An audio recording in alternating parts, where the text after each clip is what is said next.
교독하겠습니다. 원래 7장을 전체를 다 해야 되는데 13절까지입니다. 제가 1절 읽겠습니다. 이스라엘 자손들이 온전히 바친 물건으로 말미암아 범죄하였으니 이는 유다 지파 세라의 증손 삽디의 손자 갈미 아들 아간이 온전히 바친 물건을 가졌음이라. 여호와께서 이스라엘 자손들에게 진노하시니라. 여호수아가 여리고에서 사람을 벨들 동쪽 베나면 곁에 있는 아이로 보내며 그들에게 말하이르되 올라가서 그 땅을 정탐하라매 그 사람들이 올라가서 아이를 정탐하고 여호수아에게로 돌아와 그에게 이르되 백성을 다 올라가게 하지 말고 이 3,000명만 올라가서 아이를 치게 하소서. 그들은 소수이니 모든 백성을 그리로 보내어 수고롭게 하지 마소서 하므로 백성 중 3,000명 그리로 올라갔다가 아이 사람 앞에서 도망하니 아이 사람이 그들을 36명쯤 쳐 죽이고 성문 앞에서부터 스바림까지 쫓아가 내려가는 비탈에서 쳤으므로 백성의 마음이 녹아 물같이 된지라. 여호수아가 옷을 찢고 이스라엘 장로들과 함께 여호와의 궤 앞에 땅에 엎드려 머리에 틱들을 뒤집어 쓰고 저물도록 있다가 이르되 슬프도소이다. 주 여호와여 어찌하여 이 백성을 인도하여 요단을 건너게 하시고 우리를 아모리 사람의 손에 넘겨 멸망시키려 하셨나이까. 우리가 요단 저쪽을 만족하게 여겨 거주하였다면 좋을 뻔하였나이다. 주여 이스라엘이 그의 원수들 앞에서 돌아섰으니 내가 무슨 말을 하오리까. 가나안 사람과 이 땅의 모든 사람들이 듣고 우리를 둘러싸고 우리 이름을 세상에서 끊으리니 주의 크신 이름을 위하여 어떻게 하시려 하나이까 하니 여호와께서 여호수아에게 이르시되 일어나라 어찌하여 이렇게 엎드렸느냐. 이스라엘이 존재하여 내가 그들에게 명령한 나의 언약을 어겼으며 또한 그들이 온전히 바친 물건을 가져가고 도둑질하며 속이고 그것을 그들의 물건들 가운데 두었느니라.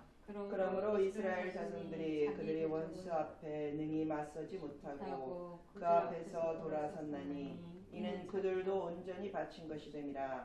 그 온전히 바친 물건을 너희 중에서 멸하지 아니하면 내가 다시는 너희와 함께 있지 아니하리라. 너는 일어나서 백성을 거룩하게 하여 이르기를 같이 하겠습니다. 너희를 내 일을 위하여 스스로 거룩하게 하라. 이스라엘 하나님 여호와의 말씀에 이스라엘아 너희 가운데 온전히 바친 물건이 있나니 너희가 그 온전히 바친 물건을 너희 가운데서 제하기까지는 내 원수들 앞에 능히 맞서지 못하리라. 아멘.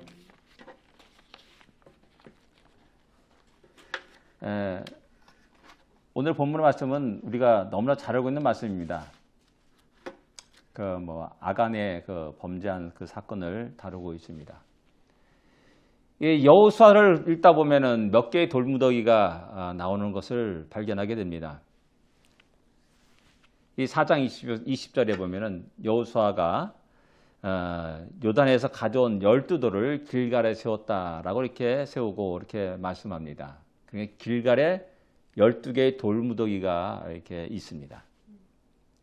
6장 20절에는 또 여호수아가 그때 맹세하여 이르되 누구든지 일어나서 이 여리고성을 건축하는 자는 여호와 앞에 저주를 받을 것이라 라고 이렇게 말씀합니다. 그래서 어느 누구도 그 여리고성을 재건하려고 하는 시도를 하지 않았음을 성경은 우리에게 증거합니다. 그리고 아방 때 그것을 갖다 시도하다가 그 저주대로 그대로 되었다는 사실을 성경은 우리에게 증거합니다. 그래서 여리고성에 그 돌무더기가 있습니다. 이 두 개의 돌무더기는 하나님이 전능하심, 하나님이 행하신 크고 놀라운 일들을 증거하는, 기념하는 돌무더기들입니다. 그 돌무더기는 영원히 이스라엘 백성들에게 말을 합니다. 두려워하지 말라, 놀라지 말라 라고 말씀합니다. 세상의 험한 파도를 헤치며 살아가는 우리 모든 성도들에게, 신앙인들에게 또 끝없이 우리에게 이야기합니다. 이 돌무더기를 봐라. 그들은 요단강을 땅을 밟고 건넜도다. 이 여리고성의 돌무더기를 봐라. 그들은 손 하나 대지 않고 하나님 놀라운 역사 속에서 이 성을 쳐서 이겼다라고 이야기하고 말하고 있는 겁니다. 그래서 그 두 돌무더기를 볼 때마다 우리 모든 성도들은 힘을 얻습니다. 다시 용기를 갖게 됩니다. 다시 하나님의 뜻 안에서 바르게 서고 그 믿음의 길을 걸어가게 됩니다. 그러나 오늘 7장에 나타난 돌무더기는 슬픔의 돌무더기입니다. 인간이 저지르기 쉬운 그 죄악의 결과로 만들어진 돌무더기임을 갖다가 우리에게 증거합니다. 그래서 그 돌무더기를 보면서 우리는 또한 늘 끝없이 경계를 하게 됩니다. 나의 죄가 무엇인가? 나의 잘못이 무엇인가? 나의 어떤 깊은 내면에 있는 그 하나님의 대적하는 그런 것들이 무엇인가를 갖다가 끝없이 생각하게 하는 돌무더기라는 사실입니다. 제일 먼저 우리가 생각할 수 있는 것은 우리가 이 돌무더기에 만들어진 근본 원인을 성경은 1절에 기록하고 있다는 사실입니다. 온전히 바친 물건으로 말미암아 범죄했다라고 이제 기록합니다. 그 결과 하나님이 진노하셨다라고 이어서 말씀합니다. 우리가 잘 알다시피 이것은 아간의 범죄로 인한 그런 돌무더기입니다. 아간은 아무도 모르게, 누구도 모르게 몰래 신한살 외투와 한 벌과 은 200세겔과 금 50세겔을 감췄습니다. 아무도 보는 사람이 없었습니다. 자기만 알고 있었습니다. 그러나 안타깝게도 하나님은 그 모든 것을 보고 계셨다라는 사실입니다. 하나님 모든 것을 알고 계셨습니다. 이스라엘 모든 민족들이 하나도 알지 못하는 그 속에서 오직 하나님 한 분만이 그 사실을 알고 계셨습니다. 모세는 전후 좌우를 살펴보고 애굽 사람을 죽입니다. 그러나 그런 모든 것들은 하나님이 보고 계셨습니다. 다윗도 역시 아무도 몰래 우리아의 아내 밧세바를 취합니다. 교활한 계략을 가지고 취합니다. 그러나 하나님은 그 모든 것들을 알고 계시다는 사실입니다. 하나님은 어디에서나 계십니다. 우리 마음의 깊은 곳까지도 통찰하시는 하나님이십니다. 이런 것을 희미하게 하고 쉽게 넘어가게 되면 이 아간의 범죄와 같은 그런 범죄에 빠지게 되는 것입니다. 왜? 아무도 보지 않으니까는 슬쩍 도둑질하기도 하고 거짓말하기도 하고 속이기도 한다는 사실입니다. 그러나 하나님이 모든 곳에 계시고 내 마음 깊은 곳까지 통찰하신다 한다면 그 하나님 앞에 두려워서 감히 아간의 범죄 그것을 행하지 않는다는 것이죠. 11절에 보면 또 하나님은 내가 그들에게 명령한 나의 언약을 어겼으며 또한 그들이 온전히 바친 물건을 가져가고 도둑질하며 속이고 그것을 그들의 그 물건 가운데 두었느니라 라고 말씀합니다. 도둑질했다라고 말합니다. 자기 것이 아닌 것을 갖다가 자기 것이냐 생각하고 자기 집으로 가져갑니다. 사기치는 겁니다. 이것은 사탄의 속성입니다. 예수님이 40일 동안 금식하시고 광야에서 시험 받게 됩니다. 그 가운데 시험이 내용 가운데 하나가 뭡니까? 사탄이 예수님께 말하죠. 내가 엎드려 경배한다면 내게 경배한다면 이 모든 것을 내게 주리라 라고 말합니다. 이 세상 모든 것이 부경화 권력이 사탄의 것입니까? 아닙니다. 근데 사탄은 그것을 자기 것인 양 말하면서 내게 절하라, 경배하라, 그럼 이 모든 걸 너에게 주리라 라고 이게 사기치고 있다는 사실입니다. 그런 것에 잘 속아 넘어가고 또한 우리 스스로도 그렇게 우리의 삶을 살아갈 때가 있다는 것이죠. 이런 인간의 죄악은 어느 시대나 있었습니다.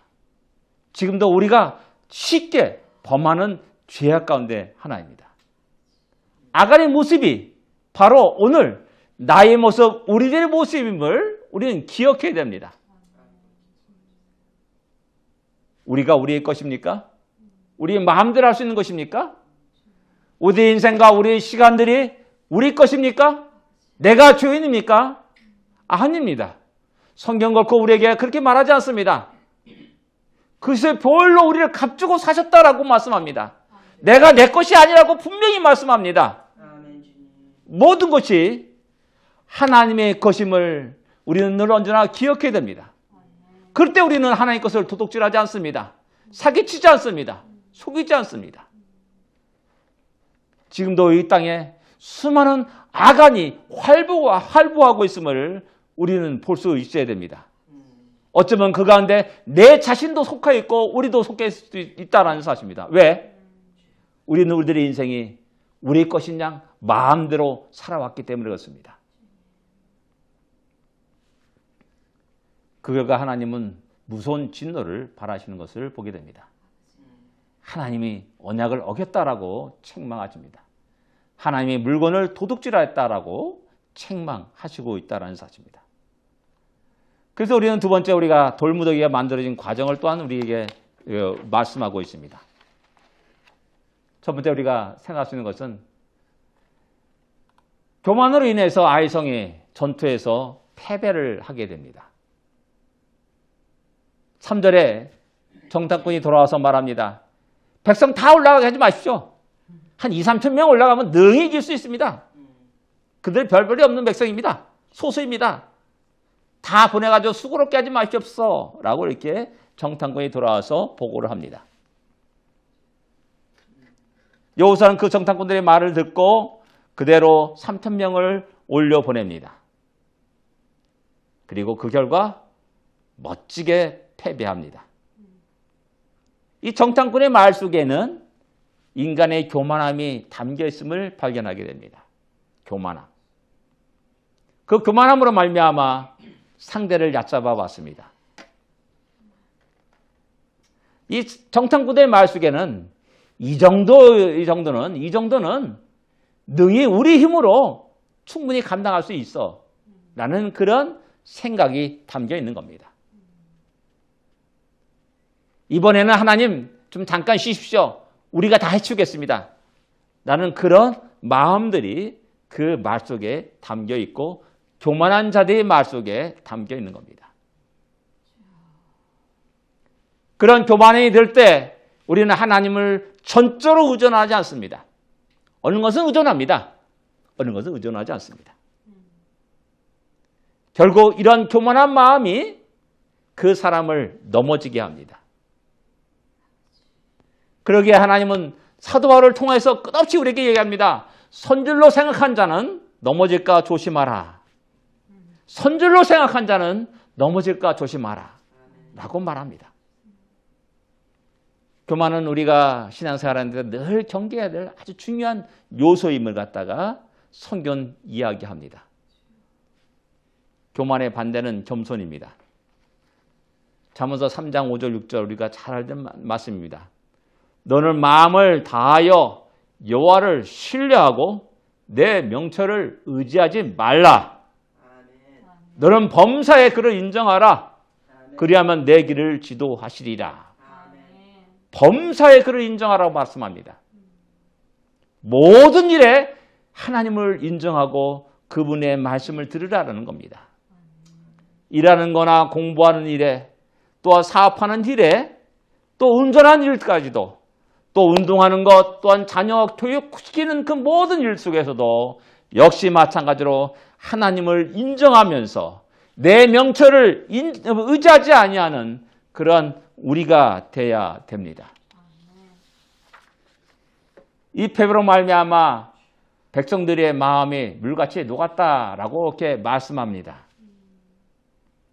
얼마 전까지만 해도 이스라엘 백성들은 여리고의 성의 승리를 만끽하면서 참 용기백배하여서 야 나가자 전진하자 막 이렇게 얘기했을 겁니다.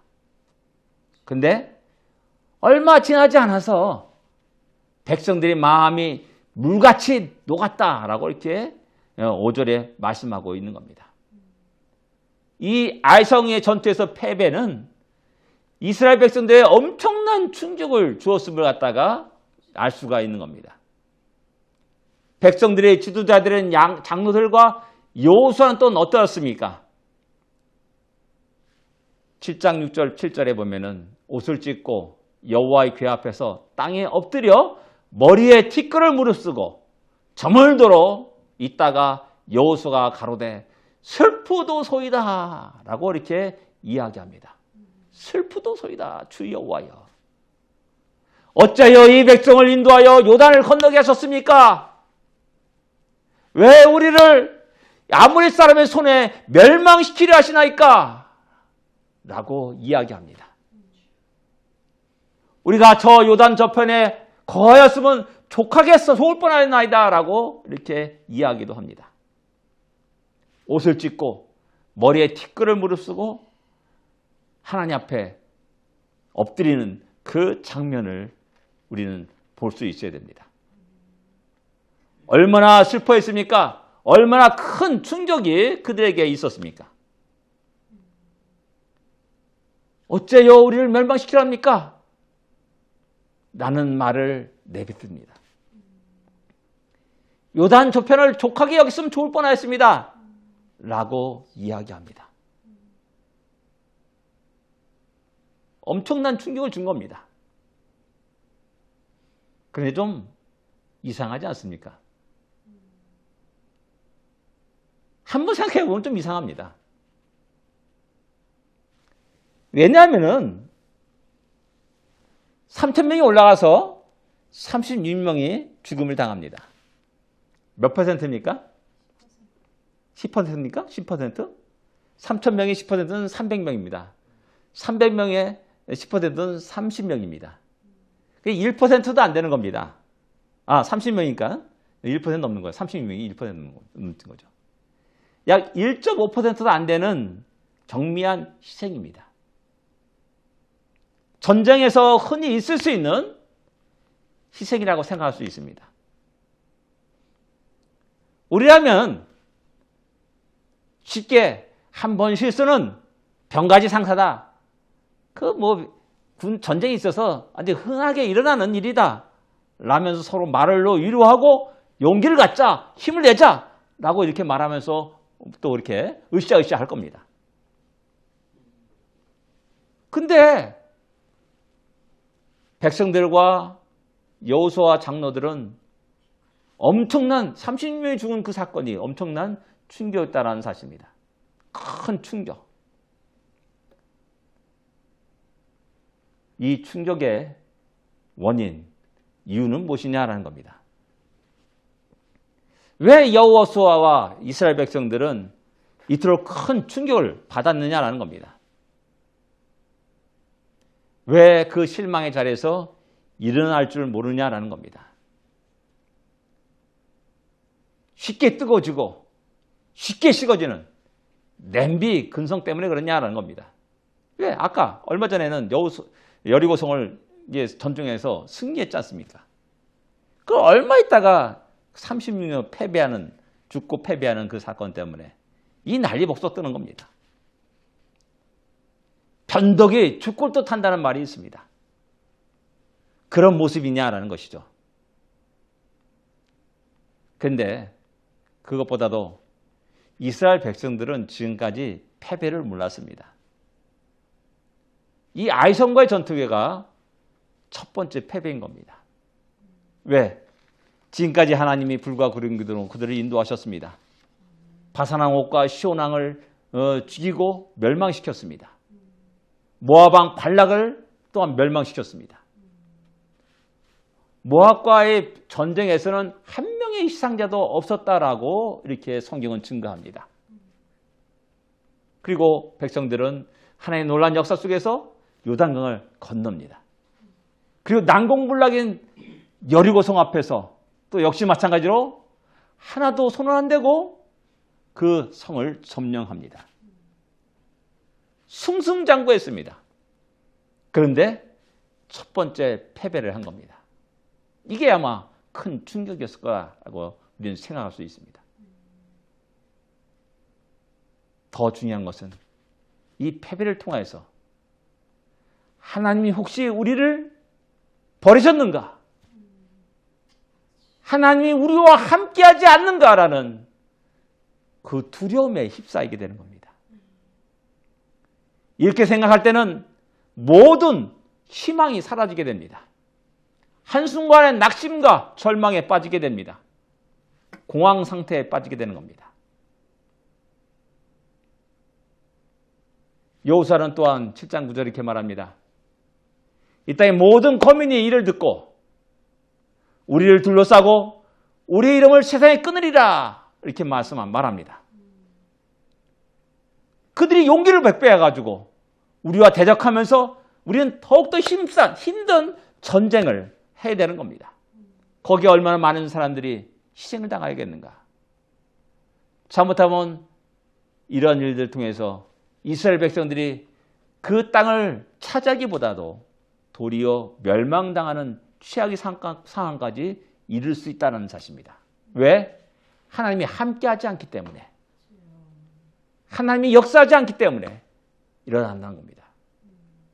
바로 이 사실 때문에 이스라엘 백성들과 장로들과 여호수아는 너무나 큰 충격을 받은 것이고 백성들은 물같이 녹았다라고 말하는 겁니다.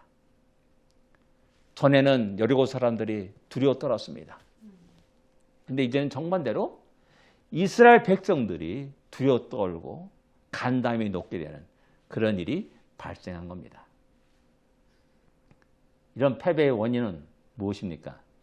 우리가 잘 아다시피 하나님의 진도였다라고 이렇게 말씀합니다. 1절에 보면은 여호와께서 이스라엘 자손에게 진노하시니라 이렇게 말씀합니다. 하나님이 진노하시며 외면하실 때 인간의 그 어떤 노력도 헛수고라는 사실을 성경은 우리에게 끝없이 이야기합니다. 하나님이 진노하시고 외면하실 때 인간의 계획은 다 헛되고 헛된 계획이라는 사실을 우리에게 말씀합니다. 인간의 지혜와 인간의 힘, 능력 모든 것들은 다 헛된 것이 됩니다. 아무리 발버둥 쳐도 소용이 없다는 사실입니다. 하나님 무서운 진노로 홍수로 이 세상을 멸했습니다. 그 누구도 그 재앙을 피할 수 없었습니다. 아무리 수영을 잘한다 할지라도 그 재앙을 피할 수 없었습니다. 둥둥 물에 뜨는 나무를 부여잡고 있다 할지라도 그 재앙을 피할 수 있는 사람은 하나도 없었습니다. 노아 가족 외에는, 방주 안에 있는 그 동물 외에는 피할 수 없었다는 사실입니다. 하나님은 무서운 진노로 소돔과 고모라를 불과 유황으로 멸망시켰습니다. 그 누구도 그 불과 유황 아래 피하지 못했습니다. 하나님은 헐어버리실 때가 있습니다. 그럴 때 어느 누구도 그것을 막을 수 없음을 갖다가 성경은 우리에게 증거합니다. 그러나 어리석은 인간은 이렇게 생각합니다. 우리가 무덤뜨림을 당하였으나 우리가 황폐한 곳을 다시 쌓으리라. 이것이 인간의 어리석은 모습입니다. 끝없이 인간의 의지로 발버둥 칩니다. 그러나 하나님 무서운 진노의 심판 아래는 그 모든 것들이 소용이 없는 것입니다. 하나님 왜 이렇게 진노하셨는가? 우리가 잘 알다시피 아간의 범죄함 때문에 그렇습니다. 어떤 아간의 범죄함입니까? 아간이 여리고성을 무너뜨릴 때 시날산 외투 한 벌과 은 200세겔과 50세겔의 금덩어리를 슬쩍 감췄기 때문에 그렇습니다. 야, 이게 얼마나 큰 죄가 되길래 하나님 이렇게 진노하시며 이스라엘 백성들이 간담이 높게 하시는가? 큰 충격을 받게 하시는가? 라고 이렇게 한번 생각해 볼 필요가 있는 겁니다. 우리 여러분들 명품을 참 좋아하십니다. 명품. 이게 바로 신해산 외투, 아름다운 외투 한 벌. 이게 명품인 겁니다. 어느 것과 비교할 수 없는 너무나 화려한 아름다운 명품, 비싼 명품. 은 200세겔, 약 2280g 정도 되는 겁니다. 금 50세겔, 570g 되는 그 무게의 금입니다. 어느 정도 금액 같습니까?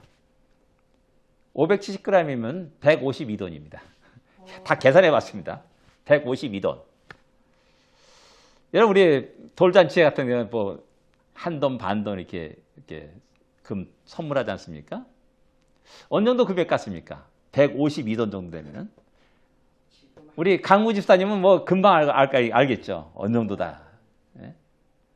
그럼 1200 정도 한다니까 지금. 그럼 150돈이면 빨리 칼kul레이트. 계산해 보니까는, 한 돈에 요즘 팔 때, 우리가 팔 때 23만 원 정도 된다고 그래요. 그리고 살 때는 28만 원 정도 된다고 그래요. 23만 원 정도 된다면은, 여러분, 한 돈에 152돈이니까는 곱하기 152 하면은 약 3,400만 원이 넘어갑니다. 그러면 우리 달러로 환산하면 약 한 3만 불 이상 되는, 3만 불에서 4만 불 되는 그런 금액입니다. 은까지 합치면은 약 최소한도 4만 불에서 5만 불 정도 되는 금액이라 할 수가 있습니다. 그거를 도둑질했단 말이에요? 예.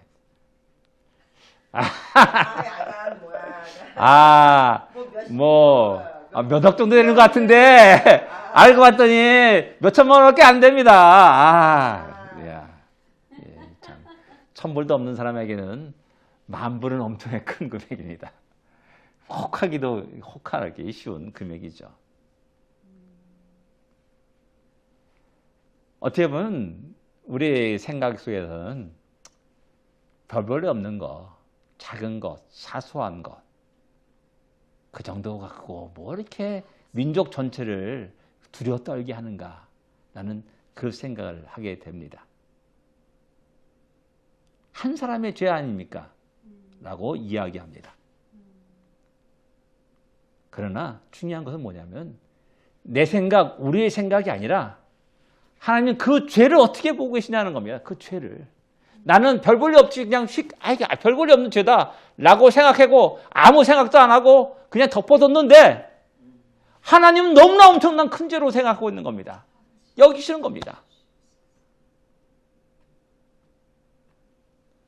하나님 왜 그 죄를 그렇게 크게 생각하느냐? 다른 게 아니라 여러분들, 하나님은 이미 이스라엘 백성들에게 적과 그리는 가나안 땅을 너에게 주리라 라고 약속하셨고 이스라엘 백성은 그 땅으로 인도하셨습니다. 그런데 하나님은 첫 성인 여리고성을 하나님께 바치라라고 명령하십니다. 그들이 차지할 가나안 땅, 적과 꾸리는 가나안 전체를 비교해보면 첫 성인 여리고성은 별 볼 일 없는 작은 것에 지나지 않습니다. 그런데 문제는 뭐냐? 인간의 탐욕이 문제인 겁니다. 인간의 탐욕. 그 탐욕이 그 작은 것 하나를 하나님께 바치는 것을 아까워합니다. 그 다음성 모든 것들은 다 자기들 것인데도 불구하고 그 하나를 아까워합니다. 그리고 지금 눈에 보이는 화려한 신화산 외투, 금덩어리, 은덩어리를 탐하게 됩니다. 이런 탐욕에 물들다 보면, 눈이 멀다 보면은 그 너머에 있는 하나님의 풍성한 축복을 보지 못하는 어리석음을 범하게 됩니다. 더 나아가서 하나님의 약속을 신뢰하지 못하는 것이죠. 그러기에 하나님은 나의 언약을 어겼다라고 말씀하는 겁니다. 아간의 죄를, 그 심각성을 모릅니까? 에덴 동산에서 한번 일어난 사건을 돌이켜 봐야 됩니다. 아담과 하와에게 야, 하나님이 다 이 모든 것 과실 다 먹어라. 마음껏 먹어라 라고 했습니다. 다 허용했습니다.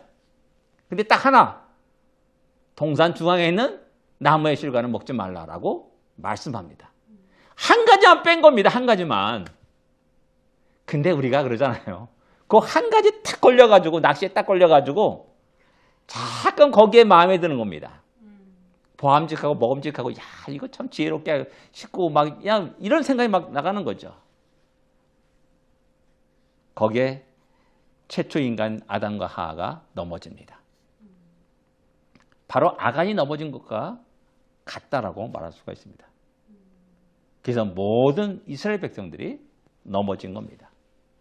아간의 한 사람이 죄, 그것은 한 사람이 죄가 아니었습니다. 이스라엘 모두의 죄가 되었다라는 사실입니다. 어쩌면 이런 죄는 지금 우리도 갖고 있는 죄입니다.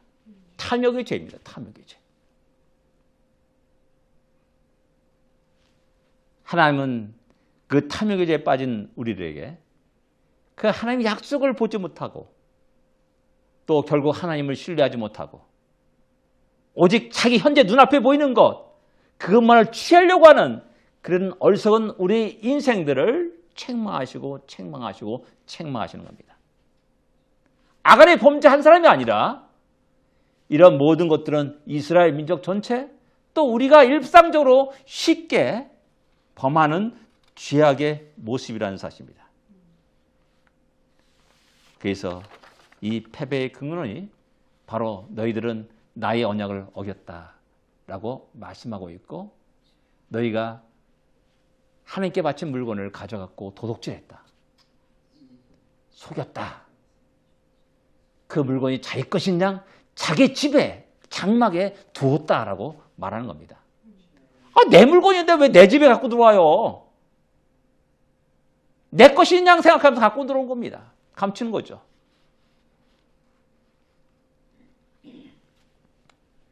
야고보서 1장 15절에 이렇게 말합니다. 욕심이 잉태한 즉 죄를 낳고 죄가 장성한 즉 사망을 낳느니라. 아담이 그 길을 걸었고 아간이 그 길을 걸어갔고 또 우리 자신도 역시 깜빡 잘못하면 그 길을 걸어가는 겁니다. 작은 것 같지만은 이 탐욕이 결국 죄를 낳고 죄가 사망을 낳는 그런 일로 확산된다는 사실입니다. 그럼에도 불구하고 이스라엘 백성들에겐 소망이 있습니다.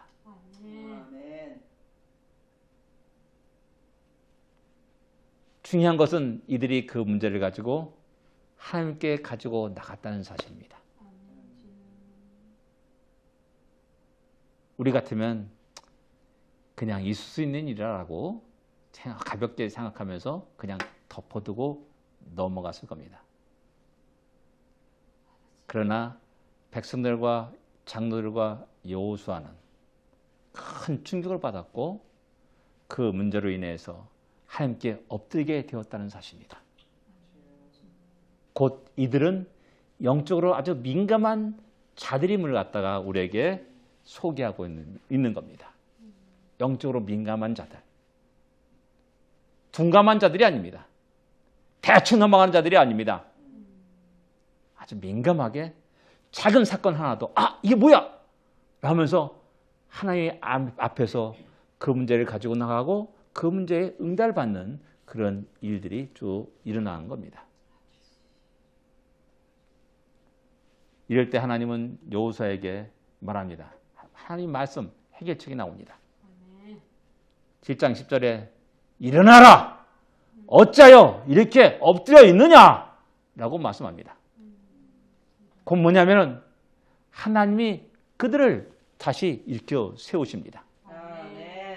그 다음 13절에 이 백성을 거룩하게 하라! 라고 명령합니다. 13절에 백성을 거룩하게 하라. 그리고 그 다음에 쭉 나오는 말씀은 아간의 범죄를 정리합니다. 누가 범죄해서 하나님이 이렇게 진노했는지를 드러내십니다. 맨 처음에 유다지파가 탁 뽑히게 됩니다. 이럴 때 깨닫고 주여 제가 잘못했습니다 하고 아간이 나와서 회개했다면 혹 살았을지 모릅니다. 근데 끝까지 감춥니다. 아주 그냥 끝까지 감춥니다. 그 다음에 딱 보니까 세라의 족속이 탁 뽑힙니다. 이거 뭐야? 점점 아간은 자기에게 다가오는 그것을 느낄 겁니다. 그럼에도 불구하고 그는 나서지 않습니다. 끝까지 감춥니다. 뒤로 덮어보려고 합니다. 그 다음에 삽띠 가족이 탁 뽑힙니다. 뭐야? 우리 할아버지인데? 이건 충격이죠. 그럼에도 나서지 않습니다. 결국 삽띠의 손자 또한 갈미의 아들인 아간이 딱 뽑히고 나니까는 드디어 거기서 내가 잘못했나이다 라고 말합니다. 하나님은 여러 번의 회개의 기회를 주신 겁니다. 돌아설 수 있는 기회를 주셨어요. 시간을 주셨어요. 그런데 안타깝게도 그는 끝까지 자기의 방법대로 자기 길을 걸어갔습니다. 결국 그는 죽임을 당합니다. 그의 무덤은 돌무더기가 됩니다. 그것을 우리는 악을 골짜기라고 부르게 됩니다. 괴로움의 고통의 골짜기라는 뜻입니다. 아간 한 사람으로 말미암아 이스라엘 민족 전체에게 큰 고통 주었고 괴로움을 주었습니다. 자신에게도 역시 마찬가지로 큰 고통이요 괴로움이었다는 사실입니다. 절망의 골짜기입니다. 그러나 이 골짜기가 하나님의 놀라운 은혜 속에서 소망의 골짜기로 바뀌게 됩니다. 이렇게 하나님이 그 죄악을 정리하시고 나서 8장 1절에 이렇게 말씀합니다. 여호와께서 이르시되 두려워 말라 놀라지 말라 군사를 다 거느리고 일어나 아이로 올라가라 보라 내가 아이왕과 그 백성과 그 성읍과 그 땅을 다 내 자손에게 주었노니라고 말씀합니다. 일어나라라고 말합니다. 전진하라 말합니다. 우리가 이런 죄악을 해결하지 않을 때 우리는 한 발짝도 나갈 수 없는 겁니다. 하나님이 그것을 해결하시고 이스라엘 백성에게 다시 일어나고 전진하고 그 땅을 그 성을 취할 것을 명령하고 있습니다. 우리가 엎드릴 때 또 우리가 회개할 때 우리가 하나님께 기도할 때 하나님은 그들에게 다시 긍휼을 베푸십니다. 아멘. 새로운 길을 열으십니다. 아멘. 닫힌 문을 열리게 합니다. 아멘. 악의 골짜기가 변화해서 소망의 골짜기가 됩니다. 아멘. 여기에 진정한 우리의 소망이 있음을 깨달아야 됩니다. 아멘. 기도하겠습니다.